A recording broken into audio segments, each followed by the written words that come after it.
At 21:35 p.m. on April the 24th, 1970, the satellite Dongfang Hong 1 was launched towards the stars, carried on a Long March 1 rocket.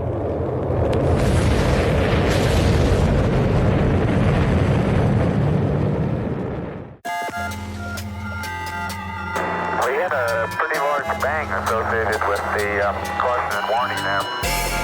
Okay, as we have an apparent serious oxygen leak. 4, 3, 2, 1. Houston, we've had a problem. He's in a roll and he can't stop it. Performing an evasive maneuver. Okay, Houston, we've had a problem here.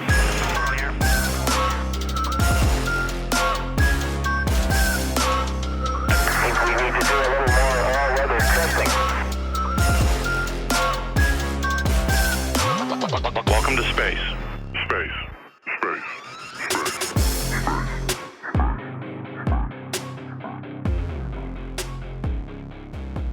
Hello and welcome to Failure to Launch, the space history podcast where we take you through all the mistakes, failures, and explosions that made space exploration possible. My name is Quinn, and I'm joined by my friends, Chris. Other Chris. and today we also have a special guest, Tom. Hi, everybody. How's it going? Tom here is our second guest. He is also the host of Beneath the Skin and 33rd County, as well as a producer for the Lions Led by Donkeys and What a Hell of a Way to Die podcast, where he shows up pretty regularly. Thank you for coming on the show. Thanks for having me. I do enjoy that, you didn't make the hackneyed attempt to say my last name like everyone else and have just now referred to me mononymously as Tom. I was glad that we got the beneath the skin part right on the first take, But it's interesting being referred to mononymously. It's funny also because my initial spell Tom as well. Right. So you could say it like, oh, we're creating an acronym as all good historians do. Whenever you, actually just curiosity question, whenever you write your initials, do you normally put the O as well? Or does that just kind of... Oh, yeah. Okay. We're learning. This is mutual learning. This is an educational podcast. Yeah. It's mutual learning before the infliction of what is, I talk about with Lions Led by Donkeys, is the reverse of mutual aid. It's just mutual pain. What if you made your friends suffer for money? I'm ready for it. Okay. Well, yeah, and we're very much like a small league operation. We don't make money off of this. I make my friends suffer just for the fun of it. Well, that's even more pure. And yeah, I suppose we are talking about the most purest of suffering, which is suffering that happened during the glorious Cultural Revolution in China. Oh, yeah. And especially like something that is very interesting to talk about with the Chinese space program is how incredibly secretive it is. The rule of thumb that I normally use is that the Chinese space program nowadays is as secretive as the Soviet Union was like right at the start. They barely announce their missions before they happen. And way back whenever it started, it was actually so much worse. Kind of like Sergei Korolev in the USSR, like engineers got their names covered up, written out of history, and it still doesn't protect them from the Cultural Revolution. That shit still finds them. So there's definitely like some rural farmer in Guangdong province who like has a sick ass house made out of like discarded rocket parts that exploded in the sky. Yeah, because they're not dropping in Kazakhstan. Sometimes these things fall, yeah, you're right, like on populated towns. So you're saying they should have given Borat a rocket?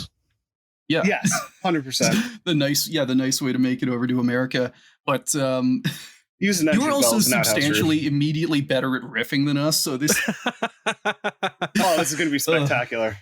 But yeah, just like and we are going to talk about it at some point on a different episode, but like China's launch sites are often near towns. So like there's video, I think it was like Intelsat either 608 or 806 takes off, goes like 100 meters into the air, turns 90 degrees and flies straight into a nearby village. Incredible 5G connection though.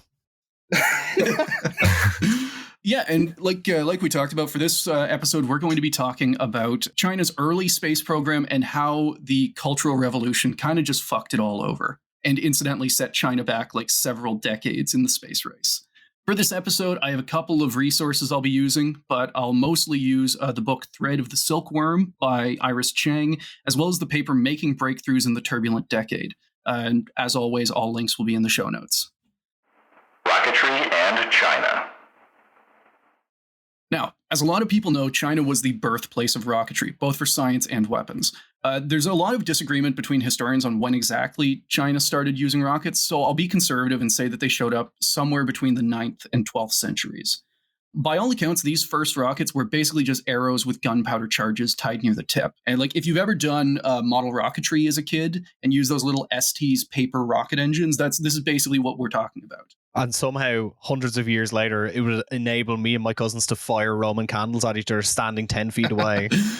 Whenever I was a kid, me and my cousins called those Harry Potter fights.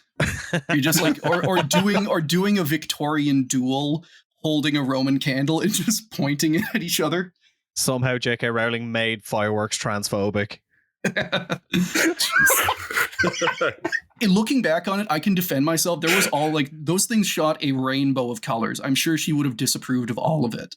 Oh, the best was duct taping 10 of them together and just letting them rip. I once convinced a friend, I didn't do it maliciously. I thought it would work, but like, you know those black cats where it's like 20 of the individual firecrackers? I convinced him to light one in his hand and he wound up with second-degree burns. I can't remember why I wanted him to do it. Jesus. I don't think it was malicious. It probably wasn't malicious. You were setting a precedent for this show. There were scientific reasons for wanting to do this. I think there's some revisionism going on here. And this is why I work in rocket science. Once again, we are relating it back to the Cultural Revolution, written out of history. So yeah, like these first rockets are a very simple design, and they get evolved. It's not really a revolutionary process. Chinese soldiers had been using arrows with incendiary warheads for hundreds of years at this point, and basically someone just had the idea to turn the explosive into a rocket. So the way they would work before is they would hit the ground and explode, and then someone decides like, hey, if I do a controlled detonation, the arrow goes, 2-3 times as far. And then, excuse the obvious pun, but this idea takes off. From the book China in Space, quote, "They developed winged rockets, multi-stage rockets, and even meteorological rockets. Their introduction dates to 1264 and their widespread use to 1340, with the critical technical achievements being the use of vanes to direct the rocket, internal combustion, and the use of nozzles. The Ming histories reported that over 39 types of rockets were in use during this period, and a group of dedicated rocket troops was formed. The rockets had names matching their fearfulness, like Soaring Flamebird, Burning Crow, and Poison Sand Barrel, large bird-shaped missiles which exploded on impact, scattering fire and poison. So they develop rockets they make rocket-propelled arrows, and then within a couple of years, they have chemical cruise missiles. Fuck me, weapons used to have such cooler names. Now we have a dipshit with a GPMG with 6 numbers after it. I want to get shot by something that is Soaring Dragon Deathbringer. Yeah. I want to get killed by World of Warcraft weapon in ancient China. I love the dichotomy between Soaring Dragon Deathbringer, Blazing Crow Arrow, and then there's just Poison Sand Barrel. It truly is beautiful. There's definitely some guy who rubbed an arrow between his ass cheeks after not wiping and saying, "This is totally going to fuck up my neighbor." Now, these are all very impressive, but my personal favorite is a missile called the Fire Dragon over water. This was a 2-stage sea-skimming anti-ship cruise missile about 1.5 meters long, and it had a range out to 1 kilometer. Jesus Christ, they built the exoset before everyone else. It is. The book I'm sourcing from literally compares it to the exoset. And if the missile reached the end of its flight without slamming into a ship, then a fuse would ignite a bundle of fire arrows shoved into the dragon's mouth, essentially making it also the world's first cluster munition. China was really playing 8D chess while everyone was still playing checkers. They are just built differently. And they use these effectively. These are used to help repel, I think it's the Huns. And these rockets weren't just used as weapons. Ever since their invention during the Song dynasty, firework rockets have played a major role in Chinese celebrations and festivals. And then there's also the story of Wan Hu. So have you guys ever heard of this guy? No. I can't say I have.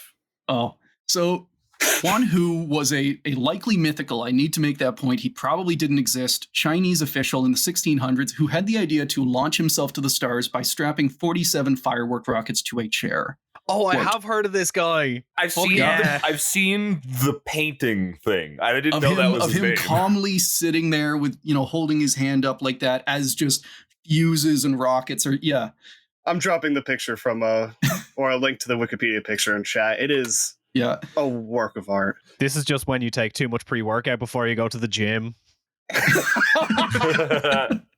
shitting myself into space.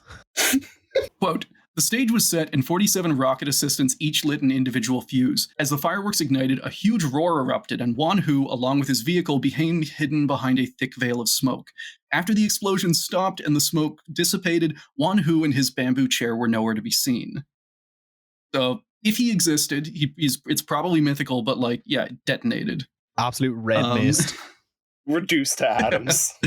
I mean, he made it. He's not there anymore. Who are we to judge if it didn't work? He's gone. Quite literally blasting ass. Yeah. just telling people, like, can you see the Apollo astronauts on the moon with your own eyes? No? Then maybe he made it. You don't know. He's not there. Now, like I said, the story of Wan Hu is almost certainly a myth, not least because, depending on the source, his flight happened anywhere in a 3,600-year window. But I think it's important to bring up because it shows the degree to which rockets had developed in the conscience of these dynasties. Like, Chinese science fiction in the 1600s was like pretty accurately predicting how people would reach space and explore the stars centuries later. I simply love that, China, very well known for its bureaucracy. They had 47 dudes to like run one rocket each. Now you just have to like open up like Uber Rocket and like hire some like gig worker to come and like try and light all 47 of them at once and get paid $1 to do it. There's all like actually in rockets today, there's always a huge issue of how to light them. Like the space shuttle, for instance, whenever they launch, you see like these huge giant fireworks sparklers firing off right at the bottom. And just, early on, you mentioned the firework assistants. In early rockets, there were dudes whose job was to like physically run up early rockets, as in like 60 years ago. So like the early Americans, Soviets, and Germans and whatnot. They would run up and light the thing and then run away. I was about to make a bit that if the automatic igniters didn't work, that they would send in an intern. But then you're just telling me they just did this. Yeah, he's just got the barbecue lighter that like takes 30 tries to work. It's just like the rocketry version of me, like just smoking a cigarette. I was like, all right, I gotta go do this. And you just like try and aim the cigarette butt into the ignition. It'll fucking do. The budget's high enough, you get a dart gun. Now, almost as soon as it was invented, Chinese rocketry started to spread around the world, eventually making it as far as Africa and Europe. And this wasn't entirely one way. There was actually a lot of cross-pollination, largely because these regions just went to war with each other. For example, rockets based on Chinese design started to be used by Indian armies as early as the 1400s. Then, in the 1700s, when the English invaded and started the Mysore Wars, they found themselves on the receiving end of hyper-advanced, deadly Mysorean rockets. This fucking rules. We talked about these in our Rocket Mail episode. They get schlacked. They get wrecked by these things. Now, even though European armies had their own rockets for centuries at this point, the Brits were so impressed with these modern rockets that they copied them, creating something called the Congreve rocket. And then this design would then be spread around the entire British Empire and traded to her allies, like Russia and Germany. And in fact, the line, "The rocket's red glare" in the American national anthem is talking about Congreve rockets. So like these things are, all of these, this rocket development is just based on countries shooting them at each other. And the guy on the receiving end going like, hey, that works pretty well. Yeah, I mean, it's just watching cooking videos on TikTok and, I wonder what that spice blend is like. And instead, you're just some like dude fighting in the Revolutionary War. Your house has just been blown to splinters. And it's like, oh, yeah, that could work. I wish I could do that. Having to tell your leaders, like, unfortunately, we lost the battle. Fortunately, I found something that works really well at killing our men. Isn't that just the history of warfare? Like, that honestly is like, if you're one of the things that, I mean, I'm not going to say it doesn't get talked about a lot because it does, but just like the interwar periods of everybody just trying so much dumb shit to see what works. And then within a month of an actual war starting, it is immediately clear, like, oh, we need drones. Drones are the next big thing, like quadcopters dropping grenades and shit. Now, in part due to policies of isolationism, China would eventually lose the edge in rocket and gunpowder technology, and they would stay pretty far behind right up until the 1960s. So like while Europe is effectively going all around the globe and getting new and wonderful types of rockets shot at them, and they're learning that way, China kind of locks itself off, and their rockets then don't develop as well. But like I said, this changes in the 1960s, and the reason for that is the Korean War. See, China invested massively in aiding North Korea and helping them push South Korea and their allies all the way back to the 38th parallel. And they send something like 1.5 million soldiers, and they suffer 180,000 dead, which is more than a 10% death rate. And this isn't even casualty. These are just like guys who flat out get killed. And then you have like Cotton Hill coming back to Ireland, Texas with like some Chinese rockin' opening up a firework business. Though the Chinese counterattack is a success, Mao starts to get worried about the future. Quote, "The heavy casualties and losses of logistic supplies China suffered in the Korean War made it clear to Chinese leaders that China would be in a grave disadvantage in modern warfare without advanced weaponry, and that it was therefore fundamentally important for the national defense to develop new types of weaponry." So, like, they basically figure out that quantity can only get you so far, and at a certain point you need to start giving your guys, like, assault rifles, tanks, maybe a couple of planes. A ship or two if you're feeling adventurous. Not quite yet. Fair. They were not that adventurous. So the first thing that this means is a massive retooling of the Chinese military, and especially their air force. The air force that they send to the Korean War is effectively like 2 squadrons flying donated Soviet planes. They don't really have their own either industrial or just like capacity to use an air force at this point. And the second thing they go for is nuclear weapons, which Mao poured incredible resources into. The idea that every dictator has today, which is kind of correct, of just if you get nukes, you're probably not going to get toppled. And finally, because the Soviet and Chinese governments are still buddy-buddy in the late 50s, Khrushchev encouraged Mao to get in on this new cool thing called ballistic missiles. So our show, we've talked about it before, but basically the way satellite development and rockets starts is because a guy called Sergei Korolev in the Soviet Union, he basically rocket pills Khrushchev, because the Americans have this huge advantage in bombers, and Khrushchev is a dictator, and so he loves super weapons. And Korolev basically goes to him and says, like, hey, I can build you this cool, fancy new rocket if you give me, unlimited money. Getting bomb-based and rocket-pilled. Oh, yes. In the long term, it winds up being the wrong strategy, because the Soviets have, like, 10 ballistic missiles at this point, and America has, like, 5,000 bombers. Khrushchev's just in his missile era, Yeah, and he spreads it. He talks to Mao, and he effectively rocket pills Mao as well, because Mao immediately decides, like, well, I need ballistic missiles. The Soviets have them, and the Soviets are cool. So the US are the B-52s singing Love Shack, and then China and Russia are Elton John singing Rocket Man. Yes. And a weird thing that happened, like, it's Maskirovka, it's spy stuff, but, like, the Soviets, they pretend that they have, like, 1,000 more rockets than they do. And the even though they only have like 10, and the Americans actually believe them and suddenly double their bomber production. This is just dudes like lying about how much they can bench. It's like, yeah, I can totally do like 250, and I'm like, no, you can't. Except the guy you're lying to can actually bench 500 and will show you, and will then ask you to do the same. And then you're just gonna decapitate yourself with a barbell. Oh yeah. And I mean, the Soviet Union kind of does that in reality. They kind of kill themselves, because they sink so much money into their military that, like, we talked about this a while ago. Khrushchev gets so rocket pilled. For context, he slashes the budget of the Red Army, like the actual ground forces, in half. And the Soviets were building full-on aircraft carriers to match the US. He scraps them. He doesn't need them because he's got rockets now, and rockets are cool. And basically the same thing happens in China. Mao gets rocket pilled immediately, and he starts what would eventually become the 2 bombs, 1 satellite program, which the 2 bombs are the atom bomb and the ballistic missile, and the satellite is just a satellite. Sounds like he was limited in focus at first. Now, where Khrushchev had Sergei Korolev as his rocket guru, Mao found his own in the form of Jian Sushen. And I'm fully warning listeners right now, I am probably going to get a lot of names mispronounced. I've tried as much as possible to look up the proper pronunciation. But Jian is an American-educated rocket scientist who showed back up in China in 1955. And we will definitely be talking a lot more about him in the future, but his story, what you need to know is that America got so wrapped up in Red Scare shit that they gave China a leading rocket scientist. Thanks, McCarthy. Literally, yes. So Jian, he came over to the US. He studied at MIT and Caltech. He was like one of the founders of NASA's Jet Propulsion Laboratory. And then Joe McCarthy thinks he's a communist, so he gets put in house arrest for 5 years and exchanged for 96 Chinese spies, or 96 American spies, sorry.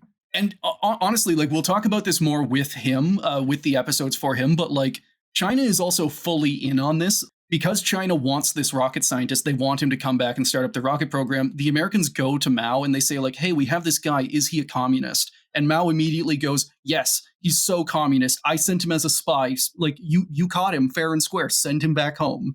And the reality is just that, like, Jian isn't even a communist. He's not a spy. He doesn't even want to go at first. So if we had sent Marlon Brando and James Baldwin to China, then we could have let them live in perfect gay harmony. And America would have kept a incredibly valuable rocket scientist. Almost as soon as Qian arrives in China, as soon as he's off the plane, he goes to a banquet with Mao. And Mao, the story goes that he has like seat number 38, and Mao personally moves him up to seat number 1. So if you're looking at the pictures there are pictures of Qian with Mao just having dinner, and he's like fresh off the boat. He just gets there. Mao is immediately sweet talking him and saying like, hey man, you want to set up China's rocket program for me? Oh, his face on the left is just... He realizes he's a little out of his own league. He's sitting next to a dictator. It's the most. This is the same energy as when Khrushchev asked Korolev for something for the holidays. Yeah. I'm in danger. It's fully lying on your resume and then getting the job, and you're there and you're just like, fuck, I am not proficient in Excel. Yeah. And I was going to say with the wouldn't it be nice to have something for the holiday? The thing that shows up so often in the Soviet program, just wait until we get to the Nedelin catastrophe, because spoiler warning, that one was also rushed because, quote, wouldn't it be nice to have something for the holiday? They were rushing to get it out for the Soviets' October Revolution anniversary. So holidays are just confirmed bad for rocketry. Yeah. Like you never try and meet a holiday. It's very American centric there, you know. Holidays are bad. Unfortunately I live in Britain, but it's technically Europe, you know. We love public holidays. I wish there was more Soviet parades. Yeah, they constantly rush their space programs, and it constantly ends in failure. Like Sergei Komarov, he dies largely because the Soviets rush their program to meet a holiday. But then you lose one of your best guys because, you want to take a ride up there right now? Like literally right now, step on. We just finished talking about the Vladimir Komarov, not Sergei, episode like a little while ago. So you can tell the Chris's are still kind of stung by that because they thought he was very cool. He wasn't just one of their best guys; he was the best guy. I had to edit out so many things of other Chris just silently going like, he was the best bean through that episode. Because he was. What ended up happening is we lost Komarov and we got the ultimate like national Bolshevik incel Gagarin instead. Oh yeah, other thing, Yuri Gagarin was absolutely a fascist incel. So just fun stuff. You must not nut in space. The semen retentionists go to orbit. Oh no. They're testing the zero gravity buoyancy of a testicle full of semen. Like, if you do not know what way do your like, do they even out in terms of how low they hang? You know, one hangs lower than the other. Do they even out? Yeah, it's not even an official test. Yuri is just doing it himself and just reporting back. Like, Yuri, I don't want to hear this. He's trying to do the dick lengthening thing of like tying a weight to it, but he realizes he's in zero gravity, so it doesn't work. Well, you just have to spin around. Then the centripetal motion simulates gravity. There we go. That's how you put an ad on this on folks. Every dodgy site, you know. So want to make your penis bigger? Go to space and tie a weight to it and spin around. Yep. Do a pirouette for me. Pirouette until you get bigger. So anyway, back to this exact same conversation. Mao is telling this to Qian as they're eating dinner. He's just like, yo, if I went to space, right, could my dick be bigger? And Qian is just like trying to give an answer that won't get him killed. Yeah, totally. Yeah. He's like, all right, so you can make that happen. Food's good. Are you enjoying these Biang Biang noodles? And to his credit, Qian does try to make it happen. So just 3 months after he arrives, he submits a document called A Proposal on Establishing Our Country's Defense Aviation Industry. And at first, whenever I went through this, I immediately noted like our country. But then that is also entirely understandable because like America locked him in his house for 5 years, called him a spy and kicked him the fuck out. So like I can understand him holding a grudge. And spoiler, Qian holds a grudge literally his entire life. Love it. Which is very fair. So a month after that, Qian was put in charge of a new government agency, publicly known then as the Aviation Industry Committee, or AIC. Now, I'm not going to get into a huge amount of detail here, but I want to explain the basics to show just how secretive this all was. Technically, the AIC was just a perfectly innocent civilian space program with Qian at its head. In reality, the AIC didn't exist, and it was actually two completely separate and competing military programs. Qian's group called the Fifth Academy, and their counterparts called the Fifth Bureau. There was no 1 to 4. I don't know why they were called that. So the AIC was just like two competing departments in like a trench coat pretending to be one. Yeah, and the problem with that is that these guys hate each other. The way it was planned, the Fifth Academy was formed from rocket scientists and would strictly be like a design house, while the Fifth Bureau handled all of the administration, manufacturing, and actual like testing. And yeah, like we said, they hate each other. They don't like working together. And I want you to keep this in your head because this will not be the only time we talk about two rival tribes of nerds.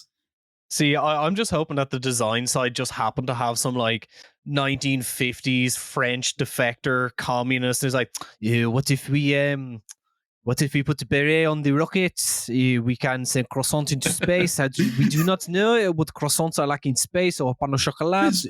Is it baguette? Is it baguette? Is it stiff? Is it hard in space or is it floppy like in Colombia? I do not know. That would actually be significantly better than what the French space program launched, because what they launched was endangered monkeys and cats full of like bionic implants. Just like tying Foucault's arms and legs together and just like launching him in a trebuchet into space. Drawing and quartering someone with 4 rockets. There we go. Yeah. Foucault's rocketry. Now, regardless of these rivalries, the late 50s and early 60s were a boom time for the Fifth Academy. Despite starting off with only 300 staff, 2/3 of which were literally just like fresh college grads, the Academy grew consistently and even started doing suborbital flights with... So what they had was they had license-built Soviet R2 rockets. And the R2 rocket is basically a copy, it's a slightly modified copy of the earlier German V2. But at the same time, like China gets these and they start building their own. They very rapidly move on to like domestic production. And a lot of this has to do with Mao personally keeping an eye on Qian and making sure that his pet rocket guru got everything he wanted.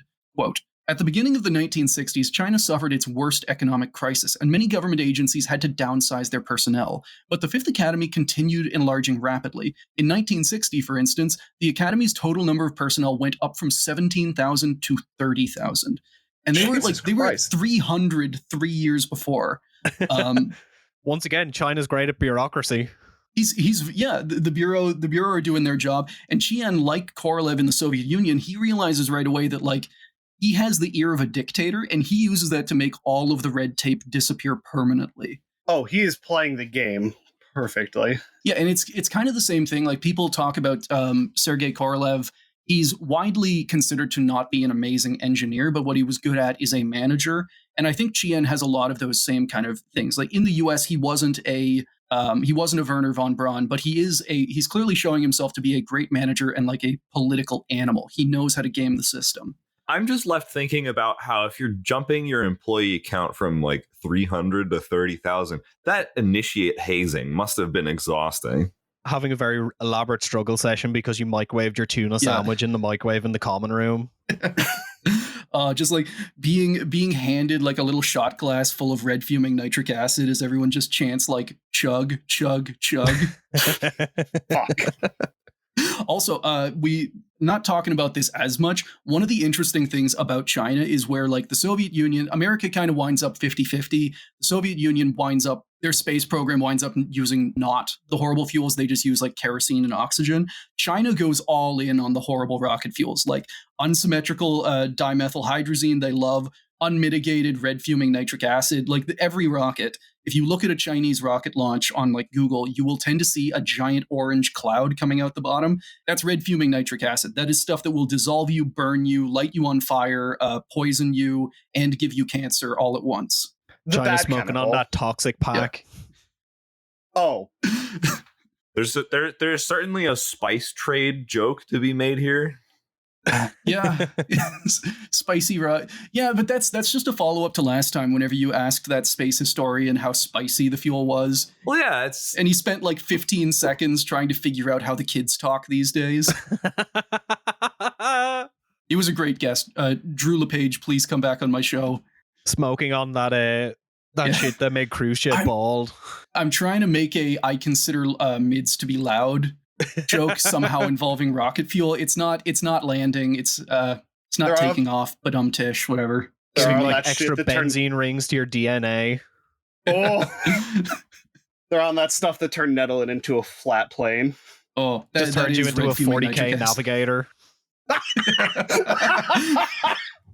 But long story short, things are going very good for the Fifth Academy. Like, they are making a lot of progress, and things actually went so well for the Fifth Academy that they got a promotion in 1964. And I don't mean any of the employees or even the upper management. I mean the actual agency itself. They go from the Fifth Academy of the Ministry of National Defense to the 7th Ministry of Machine Building, and they got a badass new boss thrown in the mix, Lieutenant General Wang Binjiang. This is just more secrecy stuff. They go from being part of the Ministry of National Defense to being technically they're like the Ministry of Transportation. They're under that, but they're still part of the military.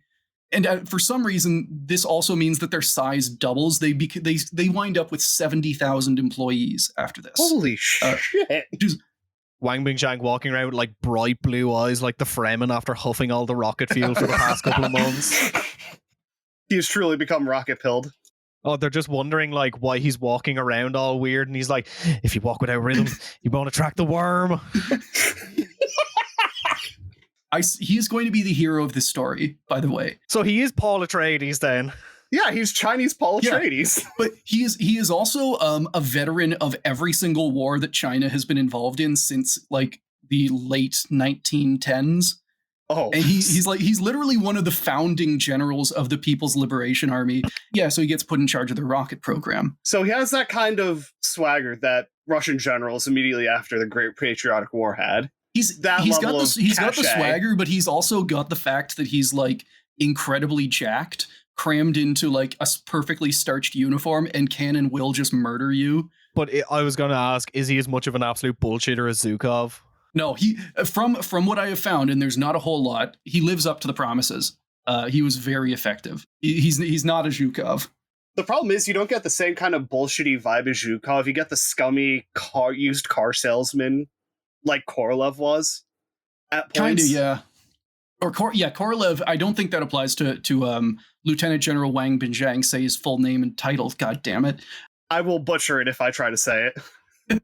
I'll render more respect that way. Yeah, all told, by the time Mao started the Cultural Revolution in 1966, the new 7th Ministry was a mature space program making very rapid progress toward catching up to the Americans and Soviets. They were developing and testing new missiles at the insane rate of one design per year. And like we said, their size had ballooned to more than 70,000 employees, which is more than double NASA's size at their peak. They're literally, I think it was Dongfang 2 was 1 year, Dongfang 2A was the next year, Dongfang 3 was the year after that. They are churning these things out. And this is the story of how all of that gets fucked up. See, if Microsoft was based in China, we could have gotten the Xbox 720, instead of yeah. We'd have had the Xbox in 1969. We could have won. Jim Morrison just waxed out of it on heroin playing Halo. But then at the same time, considering what we're about to talk about, everybody at Microsoft, if they were in China in this period, would have been executed during the Cultural Revolution, or they would have been murdering each other for the most obscure code arguments. Getting a Fen Chen of an Xbox 720. The Turbulent Decade. Put simply, the Cultural Revolution was a way for Mao to try and reconsolidate power in China. So after the massive failure of the Great Leap Forward, he'd been largely pushed out of decision-making while more moderate leaders like Liu Shaoqi and Deng Xiaoping took the reins. And during his time out of the public eye, Mao also became convinced that the spirit of revolution in China had stagnated. And for a country to truly achieve socialism, it couldn't just do one revolution. It needed to be in a constant state of revolution. Effectively, Chinese citizens needed to always be on guard for what Mao called counter-revolutionary thought. So he kind of comes up with the idea of a revolution not as a single event or an act, but just as a way of living. You are always in a permanent revolution, and this is how we're going to make socialism happen. Mao discovering dialectics. Oh no! And yeah, and he builds up an army, and that army is children. So And in March 1966, Mao urged the young people of China to rise up in a new revolution against the bourgeois and the educated. As Iris Chang writes, quote, "It appeared to have emerged spontaneously, but in reality the movement was carefully organized by Mao and his allies. They had quietly cultivated a network of underground agents in high schools and universities until the movement became official by the end of summer. The first Red Guards appeared in Beijing, mostly junior high school adolescents aged 12 to 14, wearing red cotton armbands with the characters Hung Wei Ping or Red Guards printed on them in yellow." So like, and this emerges, I need to make this clear, this emerges incredibly quickly onto the scene. Like, you wake up one morning, there's nothing wrong. You wake up the next morning, your kid is wearing a uniform and is waving a red book in your face. So 2 points. One, they had like some 40-year-old who looked like a kid in every class. It's like, so what do you think about Chairman Mao? And two, this is the same as discovering that your kid is a cat girl. You know, both checking great search things. history, and it's just nothing but pictures of Mao. My favorite thing about this morsel of information is just the thought that this degree of communism and just like state libertarianism are just like that horseshoe is a circle.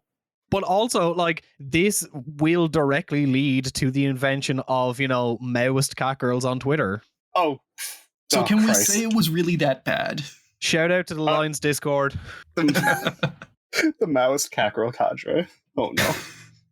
And that first point you mentioned about like the 40-year-old dude just like doing the Steve Buscemi hello fellow kids, that does happen. Hold that thought. Now, while China's students were set loose on their teachers, work groups across the country were encouraged to do the same, setting off a wave of accusations and denunciations that brought factories and farms to a standstill. And this actually got worse. That's stealing the LLBD. And this rapidly got worse. As chaotic as things were at first, it was really only the Red Guard and the factions aligned with Mao. And all of those factions were broadly aimed at China's intellectual classes. So they all had like the same goal and the same target. They started off all on the same team. But as a mood of extreme paranoia settled in, these factions started to shatter and split over more and more minor ideological differences. You could be called out for not appreciating Mao enough, appreciating the wrong parts of his character, or for liking one of his lackeys over the others. Are you saying that we're a fallen victim to leftist infighting? Yes, frankly. I'm just doing the like Rust Cole smoking a cigarette saying time is a flat circle over and over in my head. I'm rotating the little red book in my mind. And like, let me give you an idea of how culty this got. Mass factions split up and went to war over different interpretations of Mao's poetry. And this is also just the Maoists. Within a week of the Cultural Revolution starting, the moderates, the Liu Deng clique, they were fighting back with their own tactics. Where the Red Guard and mass factions, they like to use big, loud, overt displays and denunciations, the cliques used a complex network of spies hidden in schools and factories to report on troublemakers and lump them into 4 categories: good, fair, poor, and counter-revolutionary. So yeah, they literally, like, as all of the kids are becoming like Maoist Red Guards, the cliques insert spies in to like tattle on them. I have a feeling that at least 3 of those categories were used significantly less than the 4th. Yeah, and it's also interesting that both sides, they are actively against each other. The Maoists call the Liu Deng clique counter-revolutionaries, and the Liu Deng clique calls the Maoists counter-revolutionaries. So like, this is prophesizing both Swifties and K-pop stans on Twitter. You don't appreciate Luna enough, you know, fuck you, you're getting reported to a struggle session and being sent to Outer Mongolia. That's probably a bit too kind. It just face the wall. Wait for the result. You're being sent to a re-education camp and they're just blasting folklore at you for a week straight. I keep thinking in my head, like, if this happened nowadays, like, there would absolutely be an app for denouncing your neighbors or your teachers or your parents. Yeah, it's just called Nextdoor. Oh, yeah. Wait. Oh, shit. Yeah, like getting a certain cryptocurrency for every family member you report in. It could work. It could happen. Also, that's the other half of our show, is just us coming up with incredibly stupid get-rich-quick schemes. Mao coin. We need to invent Mao coin. We could, yeah. I mean, like, but isn't that just like the invention of social currency or the social credit system in China? Like getting more points for reporting on counter-revolutionary behavior, getting cancelled to a permanent end by your neighbor for taking one too many potatoes from the market. Yeah. And one thing to talk about with the Cultural Revolution is just that no one was safe, no matter what. Over the 10 years of the Cultural Revolution, 2/3 of China's leading cadres were attacked or flat out sent to labor camps. Over 4,000 members of China's top secret nuclear program, which was incredibly important, they were interrogated and 50 of them were executed. This gets so bad that China is actively killing and murdering its brightest minds. We are true tradition right there. And the Seventh Ministry was also not immune. Quote, all serious scientific work at the ministry came to a stop as everyone attended the endless parades of meetings, rallies, and political study sessions. The engineers devoted a substantial part of each day to scrutinizing the political climate in newspaper editorials so they could craft their posters and speeches accordingly. So this is just like, you stop doing your job and you start posting 40 hours a week. I mean, whomst among us? And I do think posting is the right word here, because a lot of the earlier political demonstrations were done, they put up posters, and these posters are very distinctive. They're called big character posters. Oh, yes. And if you go down, there's a couple of pictures. These are these stereotypical Chinese propaganda posters, like a big red banner with yellow characters in it. And a lot of these are hit jobs. Like, you would write a big character poster to hit job one person. And so pretty quickly, all of the walls and hallways of the Seventh Ministry are just covered in propaganda, calling out people's bosses or calling out their coworkers that they hate. So you're just walking down, you're just walking down a hallway doing rocket science, and all around you, the walls are literally just plastered with this person is a capitalist. This person is a spy. This person microwaves their tuna in the tuna sandwich in the common room. That is immediate death right there. That is the most... Hold that thought about how these tensions ratchet up, because even though it started off peaceful, with all of the propaganda, paranoia, and insults flying around, tensions boiled over quickly. And this is where I get to talk about my new favorite thing, the rocket scientist gang war. The rocket scientist gang war. So, what started with denunciations and smears quickly turned into two rival factions named 915 and 916. They were named after the days in September where they were formed. Some sources will tell you that one of these was pro-Mao and the other was pro-Liu, but in reality, both factions were fanatically pro-Mao, and the only thing they disagreed on was that they liked different ministry officials. That's it. Just not even we're pro-Mao, we're anti-Mao. It's, I don't think he's a good minister. No, fuck you. Fuck you. Which lackey is the better mascot? Yes. Fuck. Quote, for example, Faction 915 opposed Liu Ruqing, Zhao Erlu, and Liu Bingyan, but supported Wang Bingzheng, whereas Faction 916 opposed Marshal He Long, Marshal Ni Rongzhen, and Wang Binzheng. So they have certain bosses that they like, and some of these dudes aren't even at the Seventh Ministry. Some of them are just imagine having a gang war over which assistant vice minister of the Ministry of Energy that you like or don't like, and being willing to kill for this. They no longer stock the pens I like in the storage cabinet. Fuck you, you're dying. And then the admin guy will be found a week later with 100 pens shoved into every orifice. Yeah, the IT guy didn't clear my ticket quick enough, so, he's out against the wall. I never really thought about office warfare like this.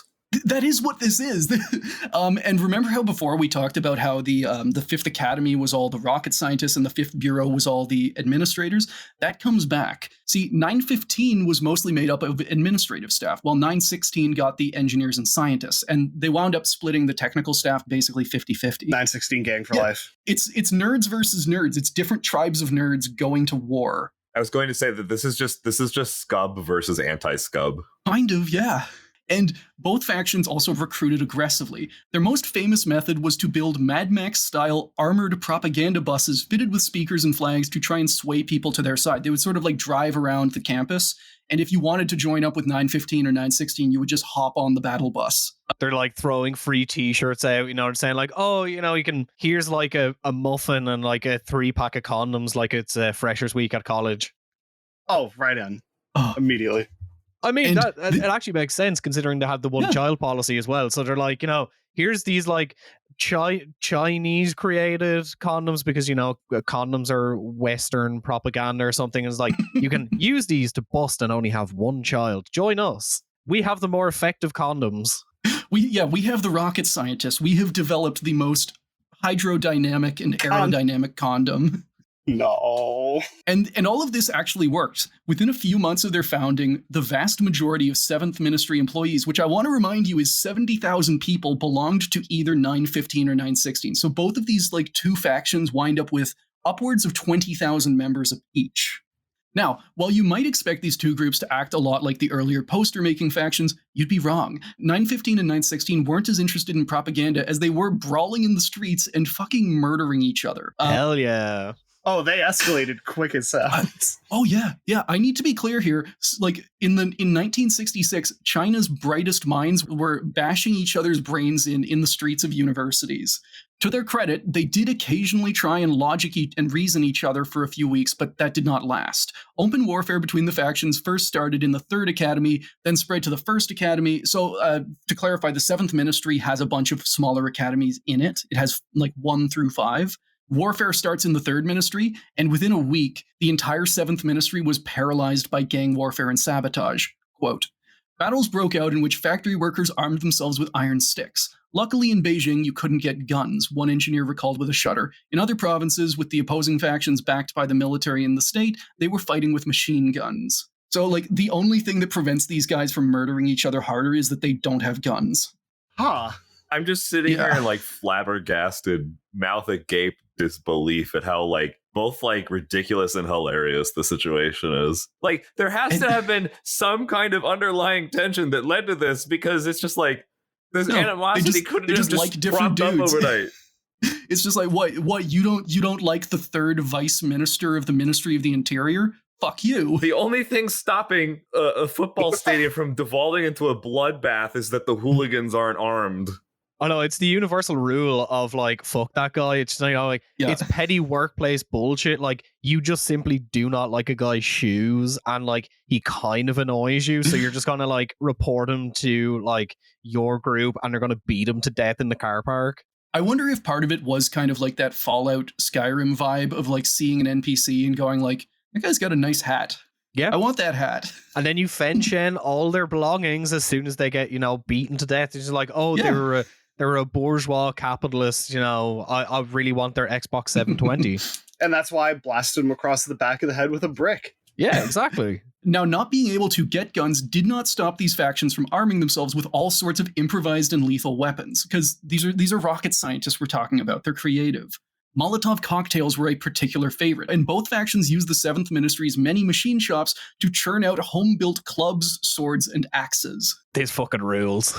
Not only are they just beating each other with sticks, they are going to like a technician and just going like, hey man, could you like, I'm thinking like a meter long, I'm thinking iron spikes, and maybe we'll drizzle a little bit of like rocket fuel on it. I can get you some of that. What is the end game here? Let's talk about what they were throwing in those Molotov cocktails. It wasn't just petrol. Well, unfortunately, whenever I read this, I was immediately priming myself to like, oh, please tell me someone filled a super soaker with like red fuming nitric acid and just started squirting people.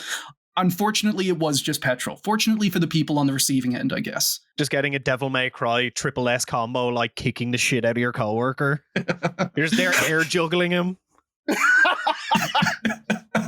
I like the whole like, fortunately for the people who were being attacked with Molotov cocktails, it was only gas. It was only the normal death by incineration. It wasn't the. No, what you do is you huff the bad stuff so you get like berserker strength and then you go into fight. Just like a massive dude with like a Bane style IV system that's just full of rocket fuel. Smelling salt. Using rocket fuel as a smelling salt. To see the future and then predict where those goddamn 915 capitalists are going to be. Listen, we're talking about the Paul Atreides of the Chinese rocket program. I think we're getting into it. Also, Wang Binzhang is an active member of 915 and a seasoned street brawler. Love it. He hasn't really picked a side, like in the administrative side. He still tries to do his job and be fair to everybody, but like on his off time, he is cracking skulls. He's just Kiryu from Yakuza. Are you kidding? I can guarantee you there is at least one brick in China that is the brick of revolutionary progress. We're going to get to something like that later on. Hold that thought. Fuck. Yeah, I've just been playing that Tears of the Kingdom game a lot, and it does kind of remind me of that, where like all of the weapons are flimsy and they break after 5 uses, so you just find new shit on the ground and bolt it together, and like yeah, you're killing a rocket scientist with a stick and a rock tied to the end. And I cannot stress this enough. China's military and scientific rocket programs ground to a complete stop as dozens of their brightest and most educated minds died duking it out in gangs of New York-style battles over office politics. And while you might expect the Chinese government to step in and try and stop all of their best scientists from murdering each other, a couple of things actually prevented that. So first, because the Seventh Ministry was made up of the best and brightest in China, pretty much everyone in both factions was politically connected, mostly like through their families, through their old teachers, stuff like that. Like, these are the most privileged people in China. And by levering these connections, 915 and 916 made sure that no one came down on them too hard. And they bought themselves like pretty much free reign to have their little gang war in peace. Second, because the Cultural Revolution was happening everywhere to everyone, like, the chaos at the Seventh Ministry was not unique. Anyone who could crack down on them is also dealing with the Cultural Revolution. The government officials are trying to avoid getting backstabbed. The military is already shooting at itself. The police are also already shooting at themselves. School children are selling out their teachers. Yeah, earning Mao coin. You want to give me a good grade, or are we going to have a problem? Yeah, just like showing up, going up to the teacher's desk, putting an apple to the left, and then putting a tire iron to the right, and then glaring at them meaningfully. Which path do you choose? Do you choose the apple or the tire iron? Teachers were also denouncing their students. We have some just quick draw denunciations here. Who can do it first? Yeah, you're pretty much just saying like kids blackmailing teachers, teachers blackmailing kids. It's just like somehow China invented a country of snitches. Oh, to the nth degree. Yeah. And their dads are off in the workshop. Hey, listen, I have a custom request for you. I need this right now. 915 are really acting up. Gotta send a message. Recruiting a kid in the Seventh Ministry daycare, which they did have, to 916 so that he can beat up the other children. I just had this thought that they would like abduct and execute their rival coworkers by like placing them in a Saw-style trap. Which, yeah, they could absolutely build. And the third reason why no one really came down on them was, as deadly as they could be, 915 and 916 at first did not want to exterminate each other. They wanted to win the brawls and like put their favored bureaucrats in charge of the Seventh Ministry. Both factions knew that there were limits to what the government would allow, and neither of them wanted to be the one to cross that line and trigger a crackdown.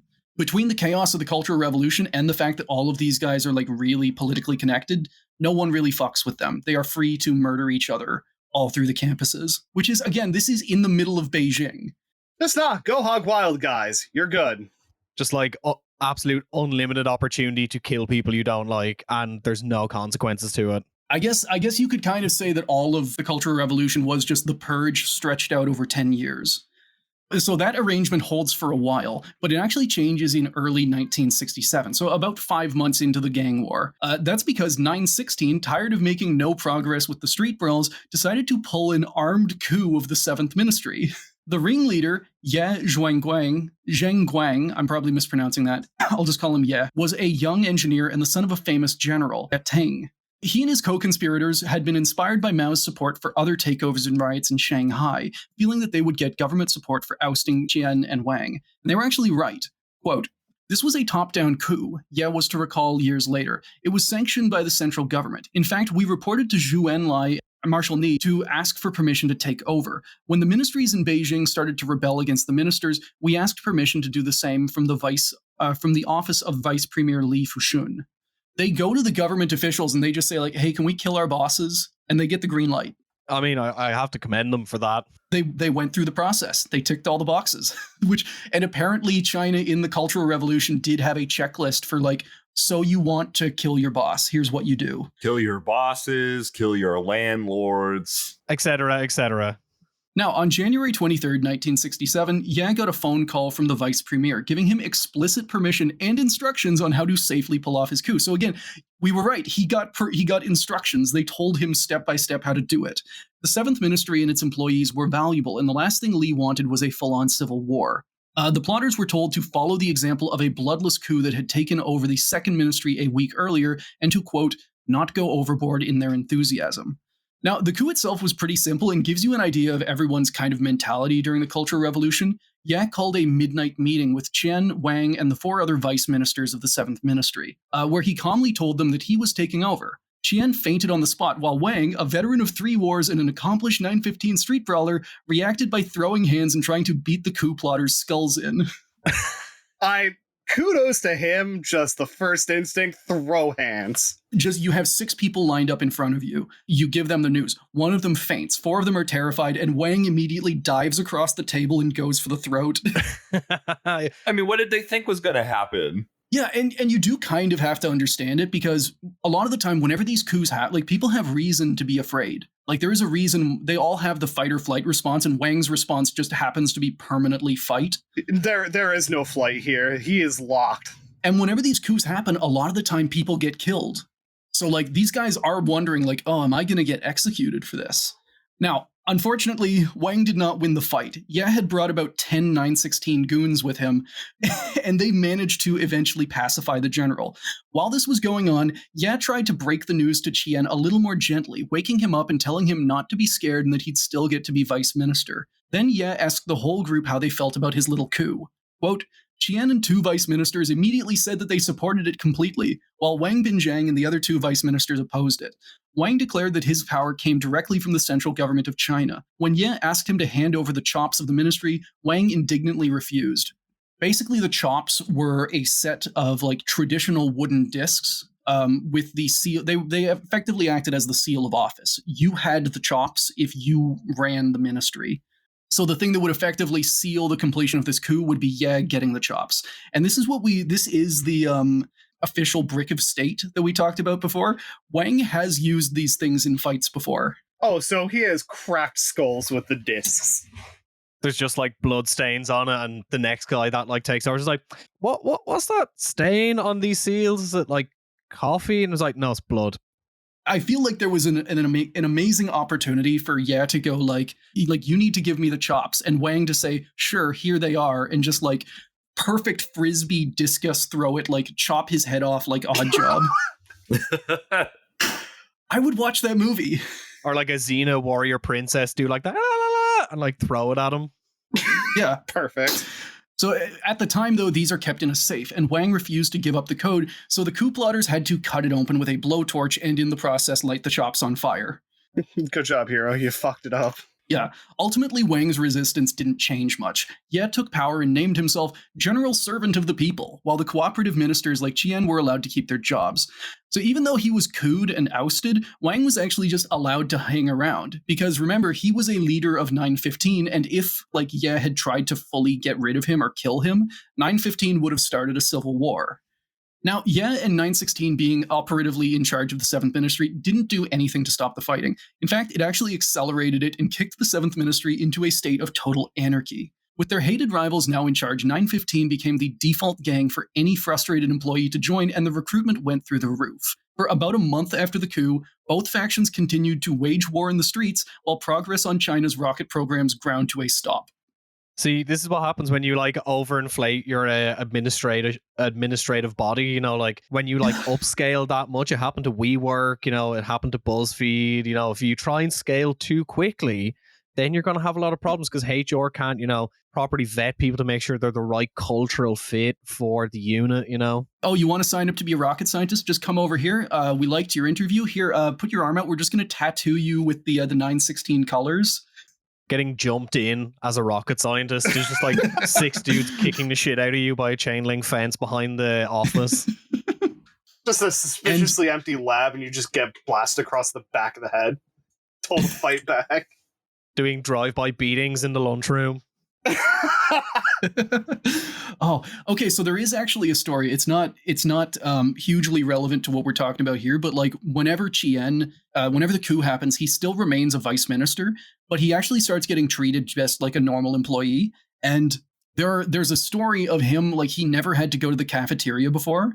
So he just winds up like lost, wandering around until like both 915 and 916 fight over having him come to and eat at their table. Just Mean Girls. Yeah. So this anarchy goes on for a little while. Like we talked about a month after the coup is just like total people are killing each other in the streets. And then several thousand soldiers of the Chinese People's Liberation Army invaded the 7th Ministry. Martial law and the 7th Ministry. See, even though Ye's coup had been greenlighted by China's Vice Premier Li Fushun, that guy's boss, Premier Zhu Enlai, took one look at China's rocket program and decided to shut that shit down. Quote, when Premier Zhu Enlai met the representatives of the rebel groups in national defense industries on February 18th, he explicitly stated that this power seizure is null and void, and that whatever had been seized had to be relinquished. On March 17th, 1967, the 7th Ministry and its academies were officially put under military control. All offices that had been seized by mass organizations were now handed over to the Military Control Commission, or MCC, whose authority was later transferred to a 3-in-1 committee made up by representatives from the MCC, administrative leaders, and 915 and 916. And to give you an idea of how this went, on May 19th, 1967, the military chaired their first public meeting on the management of the 7th Ministry, and more than 10,000 protesters showed up to tell them to leave, and it quickly turned into a riot. Seem to have like a lot of brawling problems in this workplace. Yeah, and here's the thing: I don't want to keep saying it gets worse because that's another show's thing. It does not get better. I only can expect that this government is going to just continue its history of, like, I suppose its future destiny of riot crushing. So the trajectory has been established. We are continuing. See, here's the thing. The military wanted to do that. They did want to restore order, but they just couldn't do it. They couldn't stop the violence. So the army started patrolling the 7th Ministry, but that just turned a 2-way gang conflict into a 3-way war. Because of how valuable 915 and 916 members were, Chinese soldiers couldn't just shoot them, so they got dragged into melee street brawls. Also, the Chinese soldiers were actually at a heavy disadvantage because these are like teenaged PLA conscripts, and they're going up against accountants and engineers who have by now spent half a year brawling in the streets every day. So like these kids get utterly mulched whenever they go up against 915 and 916. How many toddlers do you think you could take in a fight?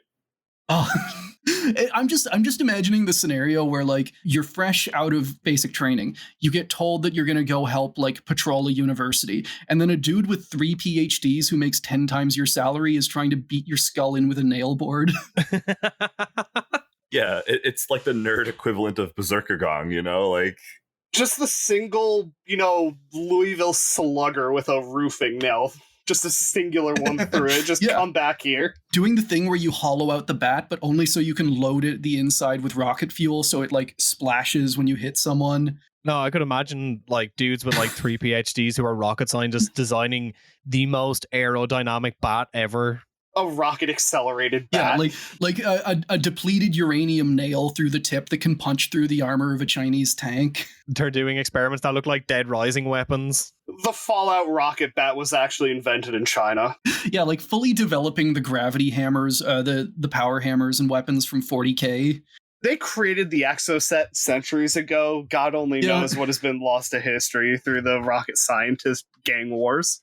And like we talked about previous deaths in this, like the PLA also had a significant number of soldiers killed in these street brawls. Were the scientists winning?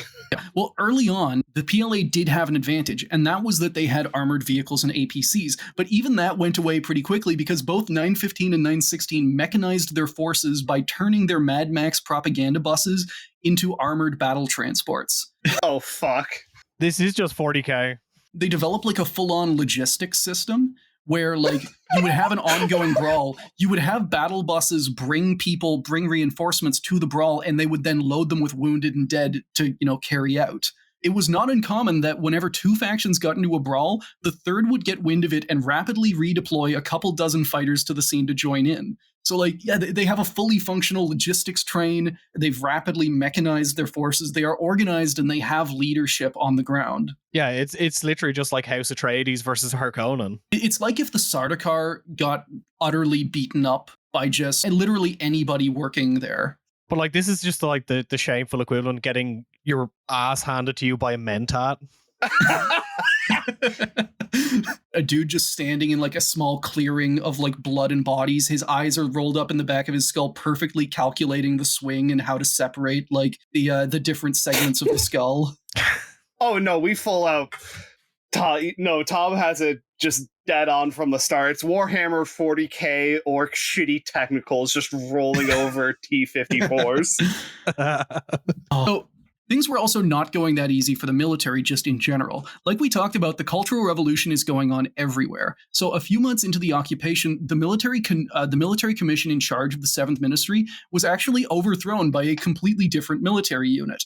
So like the old soldiers get kicked out and new soldiers come in, but because the new guys have no idea what they're doing, they agreed to let the old commander, a guy called Yang Guoyu, stay on as an advisor. But even this did not last. Quote, he ended up in a quarrel with the young officers over the new practice of singing selected quotations of Chairman Mao before breakfast. Refusing to join the mandatory quotation reciting sessions each morning, Yang lost his sway in the new military control commission. So like, what, you don't want to do you don't want to do morning sing-alongs? What are you, a fucking traitor? Capitalist? Face the wall. Recite all of Mao's poems chronologically now. And then the Inquisition just shows up because you can't recite all of Mao's poems and show your devotion to Chairman Mao as the emperor. As God Emperor of China. Yeah, and even though this wasn't as prevalent in the 7th Ministry, like there are still Liu Deng spies going around who are like reporting on everybody. Now, this three-way war continued for over a year. Even when the PLA managed to pacify the actual 7th Ministry campuses, 915 and 916 just took their war into Beijing proper and got even more brutal. This came to a head on the night of June 8th, 1968, when Yao Tongbin, one of China's leading missile engineers and a high-ranking member of 916, was beaten to death in his home by a 915 hit squad. We've got a new contract for you, 47. Yes. You have to infiltrate the university and take out high-ranking members of Gang 915. No, one of the environmental kills is 47 has to develop the perfect rocket propulsion, ratio of rocket fuel, and it just, splatters a guy on a wall. Yeah, one of the target's patrol routes just happens to be under a giant, glass globe of red fuming nitric acid. So that guy gets assassinated. A few months later, Zhao Zhuzhang, a founder of China's satellite program, was actually driven to suicide by constant harassment and threats from both gangs. Oh, shit. Yeah, this was finally a step too far for Premier Zhu Enlai, and he brought his foot down hard. The military occupation of the 7th Ministry was expanded, and the PLA assigned bodyguards to protect China's top rocket scientists, Qian included. They said they get flooded with thousands more soldiers. The soldiers start rocking up with guns and flat out telling them, no, we will shoot you now. And while this didn't stop the fighting immediately, it did mark the beginning of the end for 915 and 916. From then on, the military would treat the gangs more harshly and do whatever was necessary to keep the rocket program running smoothly. Success in the turbulent decade. Finally, some good news. Even though the Cultural Revolution would continue until 1976, for most purposes, it ended at the 7th Ministry around 1969. The Chinese government decided that some ministries were too valuable to let fall into chaos and used the military to maintain order, at gunpoint if necessary. While brutal, this did allow the scientists, technicians, and engineers to continue their work in a bubble of safety, while the rest of China burned for another decade. Though it took much longer for them to go away, the 915 and 916 street gangs were kept in check by the military, and any fighting was far from valuable people and equipment. This strategy of martial law worked fairly well for the 7th Ministry. On April 24, 1970, while the rest of China was still deep in the chaos of the Cultural Revolution, China's first satellite was launched into orbit. Dongfang Hong 1, or the East is Red 1, operated for 23 days, blasting the anthem of the same name over the airways and transmitting back information on the space environment. Though dead, it is still in orbit today.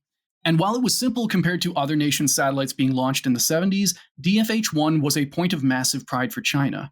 For one thing, at 400 pounds, it was the heaviest first satellite ever launched by a nation. So, of the first satellites of all of the nations, it weighed the most. It weighed more than twice as much as Sputnik 1, for example. And when it comes to rockets, that's actually a pretty big thing.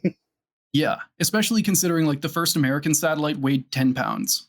There was also the strong impression that, more than any other nation, China had launched a satellite without help. Zhu Enlai even insisted that the press release include the words, quote, "We did it through our own unaided effort."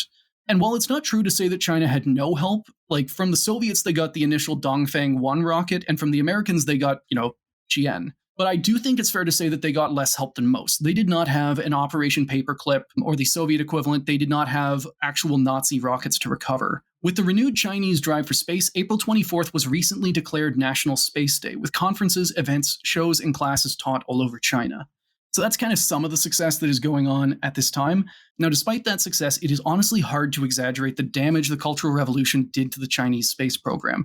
Military and scientific projects were delayed or outright canceled, among them China's first manned program. So Shuguang, or Dawn, was a program started in the late 60s to develop a manned spacecraft similar to the American Gemini capsule to launch Chinese pilots into orbit as early as 1973. This was taken very seriously. China opened up something called the Institute of Space Medicine and tested over 1,000 pilots to get down to an initial crop of 19 men who were supposed to be the first taikonauts, which is the Western way of calling Chinese astronauts. Because of how the 7th Ministry tracked their project, the taikonaut selection was named Project 714. And this is where things get kind of interesting. In 1970, the manned program got the green light from Mao and was put under the stewardship of his best buddy, Lin Biao. When Lin Biao died in 1971, the project immediately came under suspicion. So we have this manned program that is called Project 714, and then it turns out, coincidentally, that Lin Biao's planned coup was also named Project 714. So Mao got so paranoid by that, he thought that the coup involved these astronauts, and he shuttered it immediately. Because, like, I don't know, he thinks it's a James Bond plot, basically, where a guy takes a bunch of, like, astronauts and is going to use them to take over the world and repopulate it or something. Space. Thankfully, though, no one got disappeared or executed. So that was just one example, but it shows the environment of paranoia and chaos that these people were working in. And blatant hostility. And to close us off, I'm going to read a quote from Making Breakthroughs in the Turbulent Decade. So it's a bit of a long one, but I think it does a very good job of explaining a lot of why and how the Cultural Revolution set China's space program back decades. Quote, "First, since the main targets attacked by the mass factions were the leading administrators at various levels in the 7th Ministry, a series of actions, including public denunciation, home ransacking, and power seizure, led to disorder or even the collapse of the administrative operations in the ministry, which in turn prevented relevant research and development work from being effectively carried out. Second, many frontline researchers were under attack, depressing their work enthusiasm and initiative and hindering the normal research of their production. Third, various kinds of political campaigns and the accompanied conferences, study sessions, and mass faction activities consumed a great amount of time that was supposed to be devoted to research and development, causing such work to suffer. Fourth, prevalent practices that were not in compliance with scientific laws resulted in poor product quality, frequent safety accidents, and a low success rate in rocket tests, further slowing progress. And fifth, the 7th Ministry's research force was seriously undermined between 1969 and 1972, when a large number of administrative and technical staff of the ministry were evacuated from Beijing and sent to remote May 7th cadre schools and farms in Manchuria." We did come full circle. It's less for re-education purposes. People get sent to Manchuria because with the Sino-Soviet split, the Chinese are worried that the Soviets are going to roll down and like conquer Beijing. So they take all of their various people and start spreading them around the country to try and protect them. But that also means they can't, do rocket science anymore. Honestly, sounds like a really toxic workplace. There's tendency infighting. It's a toxic environment. You have people arguing over the true meaning of Mao's poems. Some time is a flat circle. I know we talked about it before, but remember when like Wizards of the Coast sent the Pinkertons to rough up that dude and steal some playing cards back? Yeah. I could totally see Twitter going that direction and just like hiring Blackwater. Oh, fuck. They're stealing our best posts. This is less for the story and more just because I got very interested in him. I wanted to finish things up by talking about Wang Binzhang. He actually got his job back running the 7th Ministry in 1968. However, his fortunes then took a turn in 1971 because he was best friends with Marshal Lin Biao. So as soon as he gets his job back, the other guy dies and is implicated in a coup, so he gets purged. And in the aftermath of Biao's death, there was a wave of purges through Beijing, and the 7th Ministry was not immune. Anyone who had any kind of connection to the man was put under scrutiny, including junior engineers who were horrified to learn that a vibration bed they designed for taikonaut training was actually part of a secret plan to cure Lin Biao's insomnia. He can sleep. This is a threat to the state. So, yeah, he effectively goes to Wang and he says, like, hey, I've got insomnia. Can you, covertly get your rocket scientists to build me something? Just tell them it's for whatever. So, since Wang had ties to Biao, he was purged and spent the next 10 years in prison. Once Deng took over, he was rehabilitated, but he didn't go back to the rocket side. Also, fun note, when he died in 2005, for some reason, there was a feud between his family and the government, so his corpse spent the next 12 years frozen in a Beijing morgue. Just keep him on ice. He died in 2005. He got buried in 2017. So there is a good chance he saw Shrek. Probably, yeah. Oh no. I hope so, at least. But that is our episode on the Chinese space program and the Cultural Revolution. Tom, do you have any shows to plug? Anything to send our listeners to? Most of our listeners are just on the Lions Led by Donkeys Discord. So yeah, listen to Lions. Listen to my show, Beneath the Skin. If you enjoy history, it's the history of everything told through the history of tattooing. If you're not into tattoos, still, check it out. We talk about like a lot of stuff that's like connected through tattooing. It's more so kind of a art history show than just strictly a show about tattooing. And yeah, listen to Lions. You probably already do. And listen to more of this show. This is a lot of fun. Yeah, and thank you for coming on. Yeah, thanks for being here, Tom. It's really been great. Thanks for inviting me.